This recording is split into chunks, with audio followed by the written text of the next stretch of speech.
our good friend Ted. Thank you very much, gentlemen. Welcome to Nairobi, and we are looking forward to a wonderful concert at the close of the French Africa Summit that will be hosted here, that I will be hosting on the 11th and 12th of next month, with participation from all countries in our continent, including France. Today, we are taking the Drama and Film Festival into the digital era. Summer Play is not just another online platform. It is where talent meets opportunity, where creativity is not only showcased, but also monetized. It will market the incredible work emerging from this festival and connect schools and the Kenya Institute of Curriculum Development directly to the creative economy. This year, we piloted at the national level, and the results have been very encouraging. Next year, we will roll it out to the regional levels and thereafter to the grassroots. Beyond this, the same model will be extended to sports and the annual Kenya Science and Engineering Fair, ensuring that every talent has a platform to grow. To ensure that those in the creative economy earn their rightful returns, we have also taken a major step by migrating the collection and distribution of music royalties onto e-Citizen. This is a bold and transformative reform. For too long, royalty collection has lacked transparency, and that is a statement of fact. In one instance, for example, a collective management organization collected 109 million Kenya shillings on behalf of artists, but distributed only 13 million. This means that the rightful beneficiaries, the artists, only received 12%, while the cartels, the middlemen, the brokers, and everybody in between took the rest. That is not only unfair, but it is also unjust. Today, we are correcting that, making sure that collection of royalties happens on a transparent platform so that it is possible to know how much money has been collected. And it is open to everybody. And it is also possible to know how it has been distributed between all the stakeholders. And it is my position that the rightful owners of royalties are the artists, not the people collecting, not all the other people. They should just earn a small percentage. The rest of the money should go to the people who actually take time, spend many hours to make sure that they perform well. Today also, we have put in place a transparent and accountable system to end this exploitation. We are proud to have corrected this imbalance in favor of our artists. Their hard work will no longer be taken advantage of by other people. I'm also pleased to announce that the Public Service Commission has approved the staff structure for the State Department of Creative Economy. Soon, we will be bringing in your talent and expertise into government service to help drive this vision forward. We will be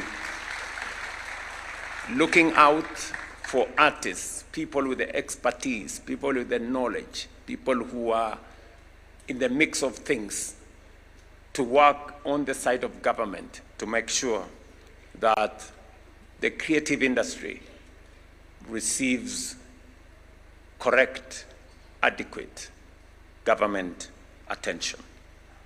The Creative Economy Bill 2026, now before Parliament, will anchor the sector, establish a fund to support creatives, expand access to financing, and create institutions to professionalize the industry.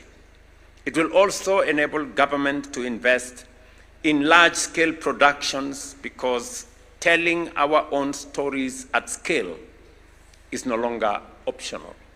It is an imperative and a necessity. Next month, I will join our creators as they walk the red carpet at the Kalasha Awards, an occasion that celebrates the very best of Kenyan film and storytelling. I'm looking forward to that occasion. I can't wait.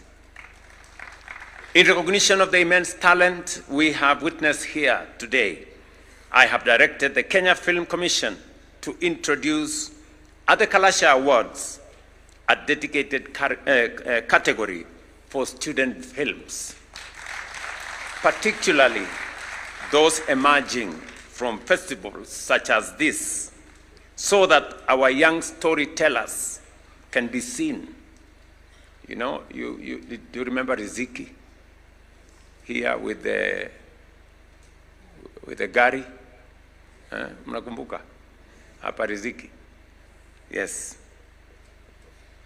So that we can celebrate younger artists like Riziki and others, and also inspire them to even aim higher. Equally, Kalasha Awards should extend this recognition to our digital content creators who are shaping the future of storytelling in our country. Our young creatives deserve recognition at every stage, including the biggest stages we have. Distinguished participants, the government recognizes that storytelling is today the most powerful form of communication. That is why I have directed the Ministry of ICT through the Government Advertising Agency to work more closely with content creators. To reinforce this effort, I have told the Chair and Executive Committee of this festival to collaborate with my office in exploring ways to attract more government-themed sponsorship so that these platforms can be better supported and more effectively utilized to communicate with Kenyans.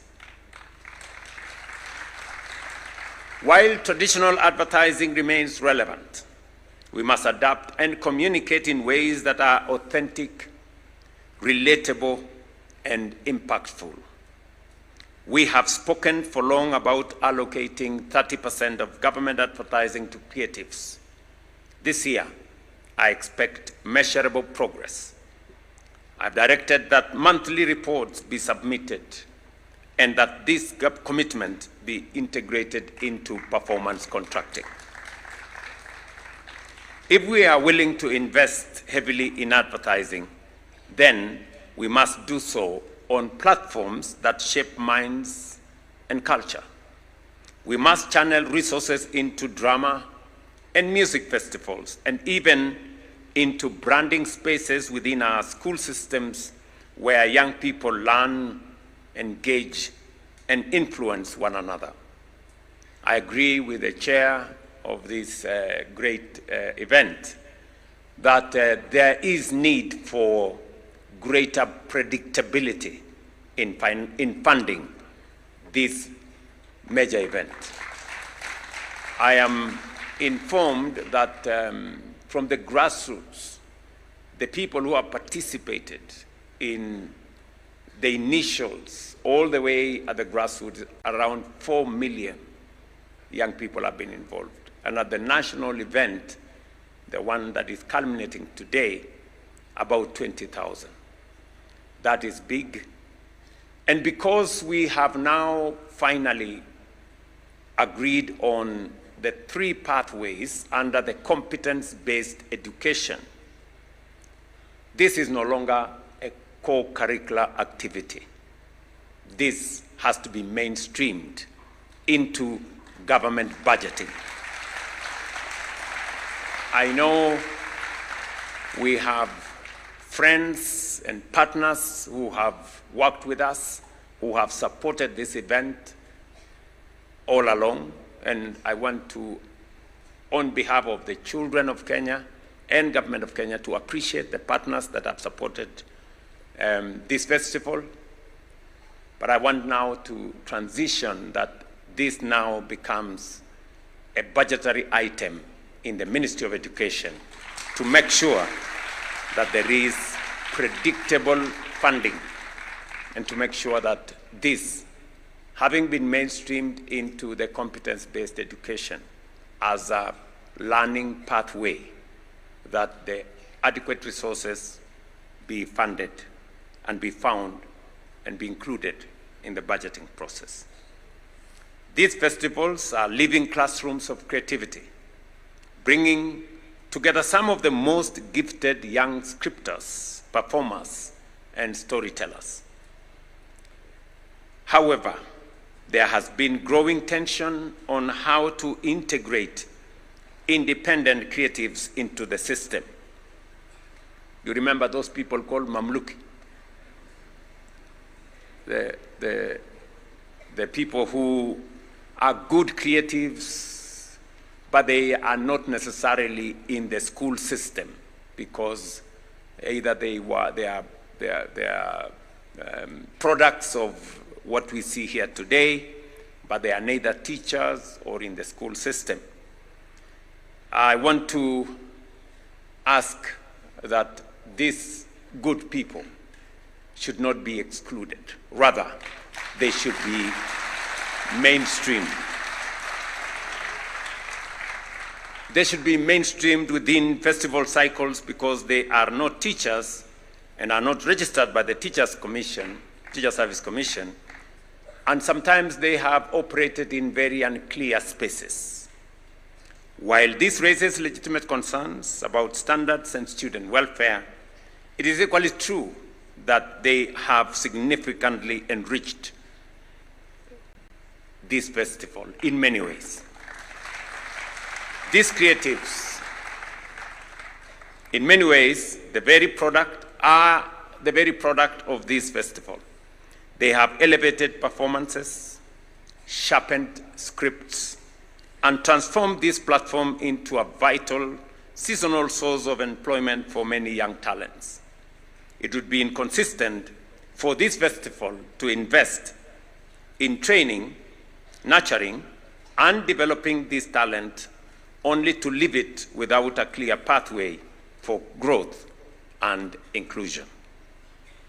Therefore, though the challenge before us is not whether to include them, but how to do so responsibly, we must strike a balance that protects students, upholds standards, and creates pathways for employment and growth.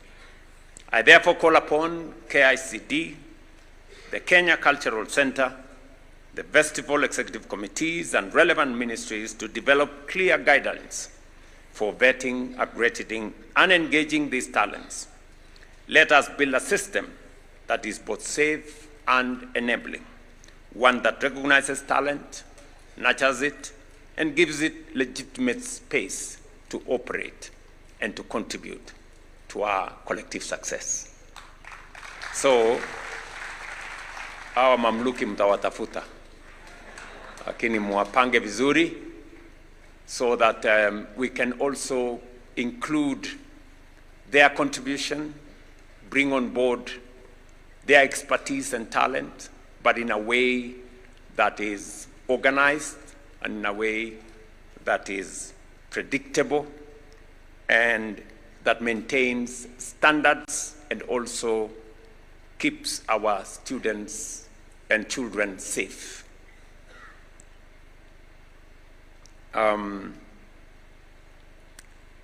I know that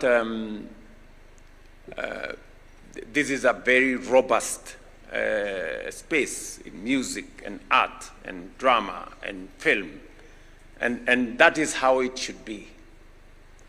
Looking at the scripts here, watching what we have seen, the performances here, they are in many ways world class.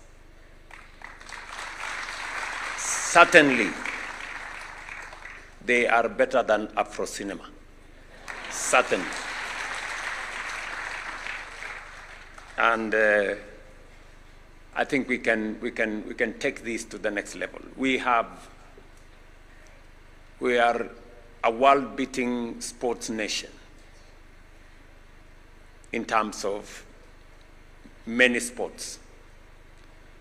I believe that we have the capacity also to be a world-beating artistic nation.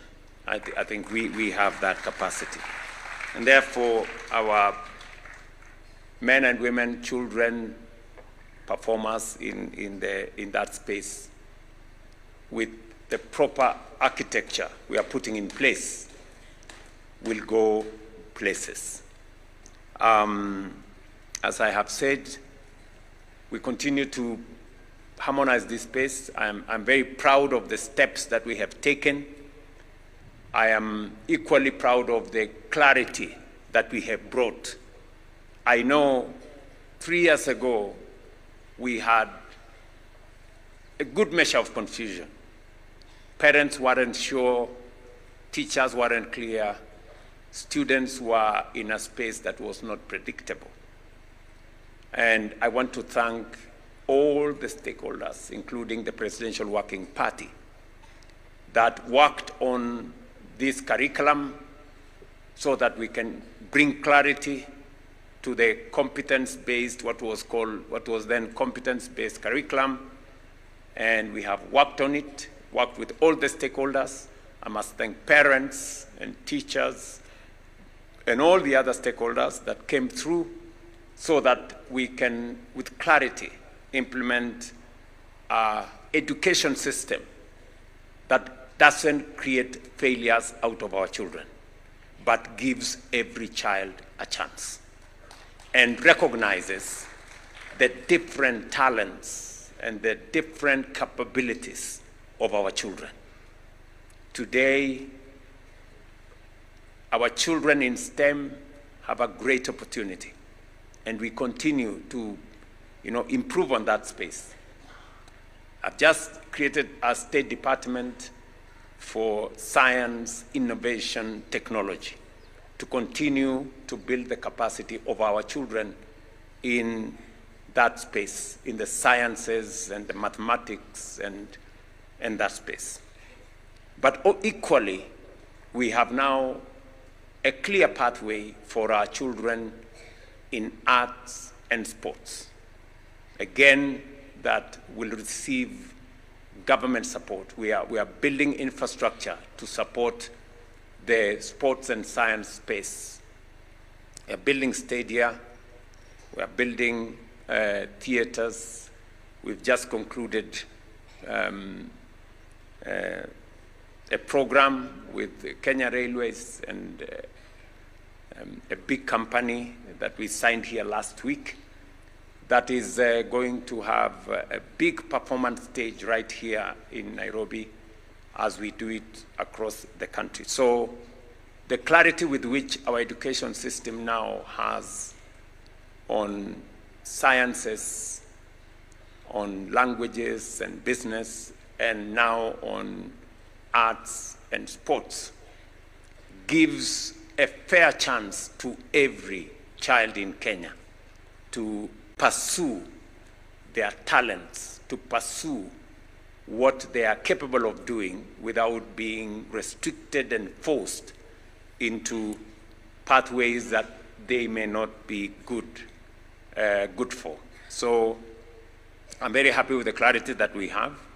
We will continue to invest in making sure that we build the necessary infrastructure.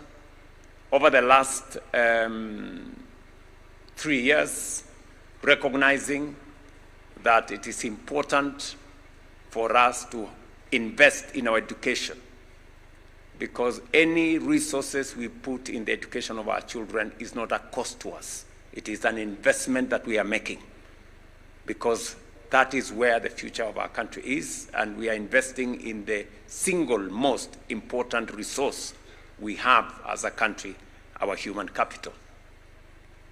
As has been said here, I did make a commitment that we are going to recognize